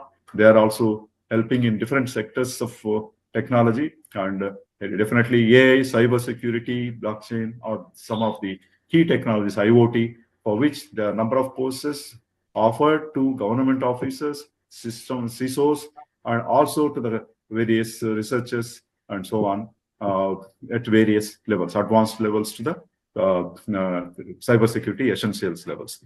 So a lot of things, and as I mentioned to you, trusted AI is an important thing, and India AI mission is doing. And if you go into the portal, this is a program of 5 years of 10,000 plus crores approved by the cabinet, and it's started already. Now, there is something about AI. Now, we'll just briefly touch upon quantum computing. I'm not here to. Quantum computing is such a complex subject. It is a multidisciplinary. Mostly, the basics are understood more by the physics people. And so, in this context, there is a Feynman who is considered to be the father figure of quantum computing. He is the person who started the idea of creating machines based on the laws of quantum mechanics. Then David Deutsch provided a quantum Turing machine. Turing machine is an universal machine. It has if anything can be solved by Turing machine, it can be solved. So this is the same thing for quantum Turing machine by David Deutsch he has given. And Peter Shor, one of the key innovation is his algorithm to use quantum computer for factoring very large numbers. It was successful, but the problem is come for the RSA algorithm, which is basically depend on the mathematical complexity of taking the factorization thing. So, but now that factorization, once the sizable quantum computer comes with the Peter Shor algorithm, it can be broken. Even if today I don't have a quantum computer, I can encrypt, decrypt, store now and decrypt later when I get a quantum computer. So, at a national level, people can afford to spend money, and today they can store if they even encrypted data, but they can break the confidential information of the national level and so on and so forth. There is that is affecting the basically asymmetric algorithms. but it's also, and as far as the symmetric algorithms like AES, the Love-Grover has come out with a high-speed search algorithm, which has affected the symmetric key cryptography like AES, DES, and all that. But advantage here is by simply doubling the key size, you'll be able to safeguard your things. That's the only solution as far as the symmetric key is concerned. So these are the people who made the pioneering work, and there are many people working now. This is a list. I am sorry, it may not be readable. I just gave you top 10 quantum computers which are popular. IBM's thing is in the first top one. The Condor is the machine name. It has the 1121 qubits. You know that like bits for our digital computers, quantum bits or digits are used. And the quantum mechanics totally depends on two principles. One is the superposition theorem and another is entanglement principles. So superposition theorem states that quantum computer can be simultaneously in all possible states. So that is what gives us a very high speed thing, and exponential to exponential kind of a thing. The Google announced the Willow supercomputing thing, and they also said that it is achieved quantum supremacy. What is quantum supremacy is, if a classical computer, supercomputer, is not able to solve a problem, if the quantum computer solves for the first time, then we say that quantum it has achieved quantum supremacy. Willow has Google has announced that they have achieved quantum supremacy, but there was criticism by others that it is not really quantum supremacy. You can see the areas they are working on: cryptography, drug discovery, and so on and so forth. Right. So not many have said that they have reached the quantum supremacy. Jana's system using the photonic qubits they announced, and then the Xanadu system using the photonic qubits they announced. There are a few people announced that they reached, but still to be proven. So I would not like to go into this. We have already briefly mentioned these points. The quantum computing, and it uses the superposition principle and entanglement. They are effectively used in the quantum key distribution algorithms, which we'll briefly see in next slide. The effect, as I mentioned to you, the RSA algorithm gets affected, and the elliptic curve cryptography using Diffie-Hellman, they get affected. So the digital signatures using the public key, they get affected. They are not secure. And SHA algorithms are also, you need double the function key sizes. So if you can see, there are three areas where you can address crypto. As far as cybersecurity effects of quantum impact, you can address them in two ways. You don't have a quantum ability to buy a quantum computer and use quantum solutions, but you can probably develop based on the classical mathematics like lattices, hashes, coding mechanisms. You can make complex algorithms in place of RSA factorization algorithm, such a way that they cannot be solved by the quantum computer. So that is where the post-quantum cryptography comes. There, NIST has arrived at some ideas and standardized, and now addressing all nations to go ahead with in place of RSA to replace the available standardized NIST algorithms. India, our CCA, Controller of Certifying Authority, under the once again MeitY, is looking at very closely to supporting the research as well as trying to use in their PKI infrastructure post-quantum cryptography algorithms. The quantum key distribution is the one, as I told you, key distribution is a base core problem in symmetric key cryptography. And if the using the quantum mechanics, they use the quantum key distribution, which is considered to be secure, provably secure. Normal key distribution algorithms for Diffie-Hellman and all are not provably secure, whereas quantum key distribution is provably secure. You know, random number generators are generated by true random number generator using hardware and pseudo random number generator using software. But using quantum principles also, you can generate quantum random number generators. Highly, it is provably it is random, and these are the few areas using for the future, of the systems. I think this is just to say that quantum redistribution, how you can say safe is, quantum principle is based on the quantum thing, you are transmitting data. When you are transmitting data, if the Eve, Alice and Bob communication happens, Eve, that is attacker, if he tries to measure, it will he will not learn anything because it's a quantum ray of light. And if he tries to measure it, stop it, he will introduce errors. It will change its state. Basically, it depends on the polarization, horizontal, vertical polarization principles that are used in the light for representing various information. So that if he tries to look at, it will change and state and errors will come. There is a mechanism between Alice and Bob to understand that whatever Alice has said is not able to be received by Bob. So it is, you have enough principles. BB84 is a Bennett and Brossard protocol, is very popular in 1984 itself. And today we have, that is used in the superposition theorem. Now quantum entanglement is also used, where two distantly separated ions can be, doing it will affect the two, they create particle pairs and communication happens instantly. I think it's a bit of complicated things, more involved with the physics, and I'm sure that I'm not here to explain to you how quantum computing works or quantum principles, but just to give you that this is what is happening around the world, this is how the cyber security is getting addressed in a better way and also getting affected due to the enhancement technologies. These are the needs to PQC. PQC is one thing India can definitely go ahead, even if it takes, quantum mission is also there, but PQC is one thing we can affordably develop solutions to safeguard ourselves from the quantum impact on the RSA kind of algorithms and make sure that our data is more secure. And already they have, for digital signatures and for the key encapsulation mechanisms, they have already finalized the FIPS standards 203, 204, and 205. And there is one more standard, Falcon, also for digital signature is coming up. So these are some of the things to safeguard our various technologies, including chips, devices, and software applications, and so on. Also to safeguard the supply chains. Now we have, in Indian context, when you come, we have announced National Quantum Mission, which is over a period of 2023-24 to 31, and led by the DST and Office of PSA, with a lot of eminent experts identified.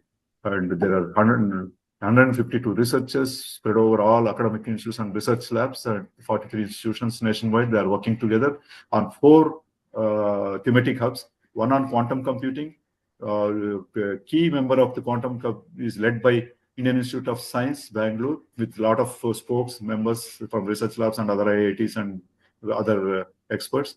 Similarly, quantum communication led by CDART, IIT Madras, and quantum communication is IIT Madras in association with the CDART, Center for Development of Telematics. And similarly, quantum sensing and metrology by IIT Bombay, quantum materials and devices by IIT Delhi. And each lead institute is once again supported by a number of other institutes. That's where 43 institutes are coming up. So as far as security is concerned, under NQM, people are focusing on post-quantum cryptography frameworks.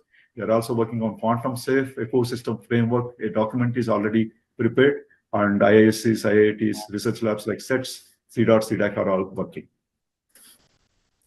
Once again, this is a kind of a scenario, how much care Indian government is taking care. If you can see, it is not just the Ministry of Electronics and IT, it is not just the Ministry of Telecommunication, it is the Ministry of Home Affairs is taking a lead role in, cyber, cyber crime coordination center it created. It is creating a lot of awareness programs, and because the importance of securing the nation is in the hands of MHA and the Ministry of Defense. So there are Ministry of Defense, you have the labs like SAG and CARE labs who are working on cybersecurity solutions.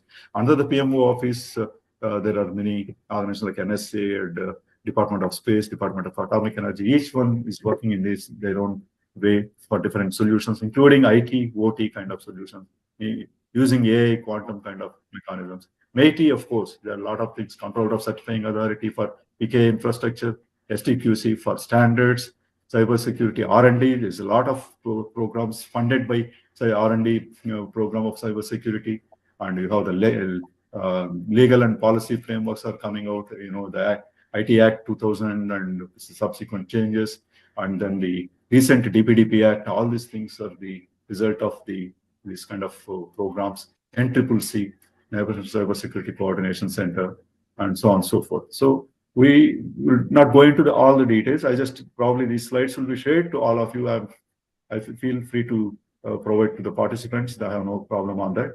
So these are the various national scenario, various professional bodies, academic institutes, standard bodies, industry, centers of excellence created by various organizations.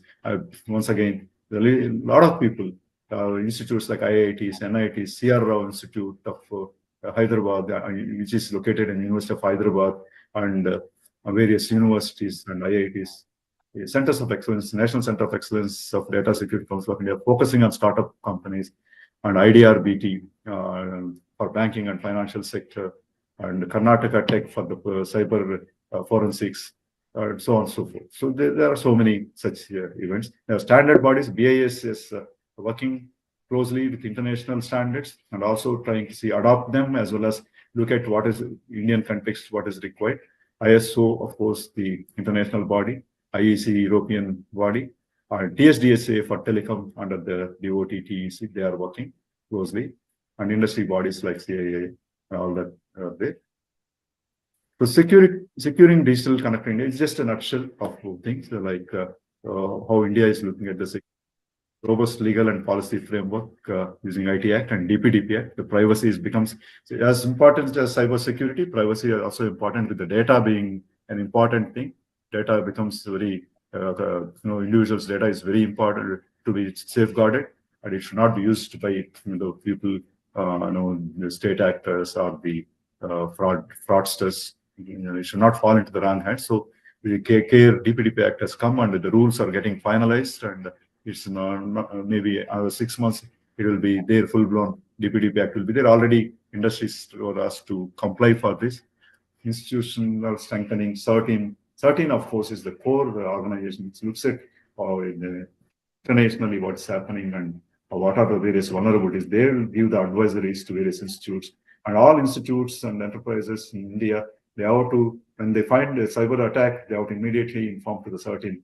And NCIA PC for the critical infrastructure protection, which is also an important entity which takes care of industries like water, agriculture, and energy, all in critical infrastructure sectors. So the sectorial certs are becoming developed, state level certs are coming up, and financial sector hubs are coming for cyber security and so on. A lot of skilling awareness programs come. ISEA is one thing I told about METI, Cyber Surakshit Bharat, and Cyber Shiksha, Future Skills Plan. These are all the programs coming under the, and in addition to that, MHA is also providing a lot of programs. And R&D, I mentioned telecom industry. In fact, one of the key things is with IoT, a lot of devices, IoT devices securing is a very difficult thing. So the telecom has set up with the CDOT's help, the trust center, national trust centers for the IoT thing, where people have to register various devices, applications that and various credentials of the thing, and they have to get certified for a secure IoT use, which will be used for the IIoT, for industrial IoT and 4G kind of things, Industry 4.0 and so on, right? So just to conclude, I'm sure that I have gone quickly onto many of the slides, and it is a one-way flow. Moreover, we talked about the most and its importance, and now today's our responsibility is to still take care of securely, take on the spirit of what Morse has given way back in 19th century beginning or 18th century end, and to how provide secure solutions. I would like to quote one of the quotes given the sidelines of the WTSA, that is the World Telecommunication Standards Assembly, by our Honorable Prime Minister. I quote, "India's Data Protection Act and National Cyber Security Strategy reflect our commitment to building a safe digital environment. WTSA members should create standards that are inclusive, secure, and adaptable to future challenges, including ethical AI and data privacy standards that respect the diversity of nations." End quote. I think with all this, and with the excellent ideas of Atmanirbhar Bharat Abhiyan to be self-sustained in all areas, including the cyber security, to become a Viksit Bharat by 2047. I think we have to focus on advanced technologies like AI, quantum, but at the same time, take care of the cyber security, make sure that the common man is protected by the financial frauds to the national level, cyber wars. It is very, very large spectrum, very large canvas. I think to improve this canvas and cybersecurity posture of the nation, enterprise, and individual, one has to work hard and all have to work collaboratively. The collaboration is going to be an important thing. Thank you all for the patient listening. This is of my talk. Thank you, Dr. Sharath. Thanks for such an deep insight in the state of digital defense readiness. We have a hand raised. Mr. Kanhaiya Mishra, you can see your hand raised. If you have a question, can you please ask your question now? Devashish, can you allow the mic for Mr. Kanhaiya on so that he can ask his question? The question can only be typed, sir. I've explained earlier, it has to be only in the chat box. They can type anything in the chat box. The moderator can read and can be answered accordingly. Mr. Kanhaiya, you would please type your question in the chat box. I think that's the way we are conducting the webinar. And Dr. Sharath is keeping an eye and we should be able to respond. Dr. Sharath, once again, thanks for taking us in the era for the securing the code for Telegraph to the securing our code to quantum. I think that's a more than a century jump, but the need remains same. We create a channel, and the next requirement is how do we ensure that our signals go seamlessly through the channel. I think you also summarized nicely your last comment which you made. It was a great comment, if I remember it correctly. You said that you made a comment that moods help world speak across continents, and now it is our responsibility to ensure that those voices remain safe, trusted, and free. So, dear sir, with this, I really want to thank you. Your lecture give us a view into your engagement, your contribution to the overall national framework which the government is building, and how security is not related to one department in government, but it's a cumulative effort by government, non-government agencies, and the public in general. So we want to thank you once again. And with this, I request our honorary secretary, Mr. Pramod Kumar, to express his vote of thanks. And we have a small memento also for you, Dr. Sharath. So whenever you are back in country, we know you are coming back in May. And I should take Mr. Jain's help to get your address and get this arranged. Over to our honorary secretary, Pramodji. Thank you, sir. I'll just take this opportunity to thank all of you, especially Satpal Singh ji and the Pramod and the Lokesh for of course the Atul ji has connected me to you, so it goes to Broadband India Forum also. I am deeply honored for this opportunity given to me. I thank you all profusely for giving me this opportunity and look forward to connect to you whenever I come to Delhi. Thank you. Thank you, sir. Thank you. Thanks all. So now it's time for vote of thanks. So good evening, ladies and gentlemen. Today, the esteemed speaker, Dr. Sarath Chandran Babu, former Executive Director, Society for the Electronics Transactions and Security, and Brigadier retired Anil Tandon, just left us, and the Director of Broadband India Forum, and our chairman, Satpal Singh, the Institute of Engineers, and our moderator, the Lokesh Bhatt. And Pramodji, I'm sorry I'm interrupting you. We have Mr. Atul Jain also. Yeah. Who has helped us to get this esteemed speaker. and Yeah, thank you. manager. Thank you, Jain sir. thank Really- you, then Jain sir, to help us to coordinate and Such a big, make a great event for us. And our council members, past chairman and secretaries, and our guests who have joined this meeting. It's my pleasure to propose a vote of thanks on behalf of the Institute of Engineers, Delhi State Center on the Office of the Webinar, Digital Defense as a pillar of the progress and prosperity of the modern India. I think there's a lot of discussion we have did it. It's my pleasure organized for the Institute of Engineers from Delhi State Center side. Today, we are highly grateful for the Dr. N.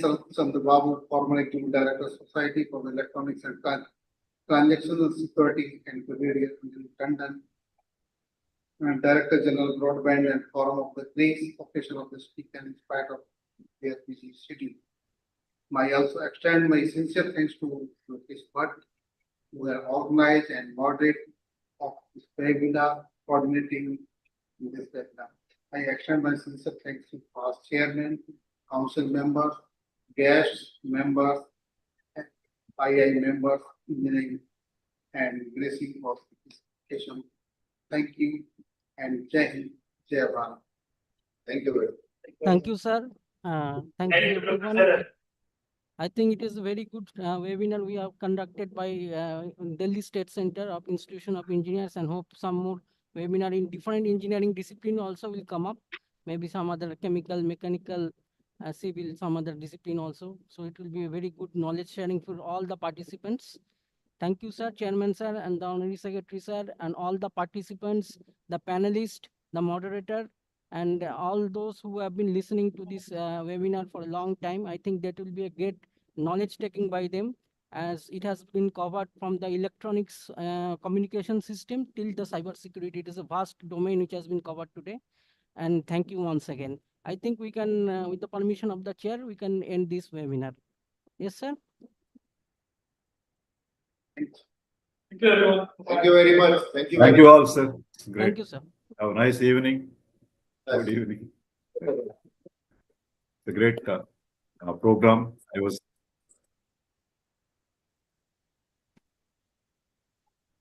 आज यार इसकी reproduction कम हुई है तो जैसे जब कलकत्ता से घूमे तो हमने सुनाई की है उनके स्पीकर में उनके यहाँ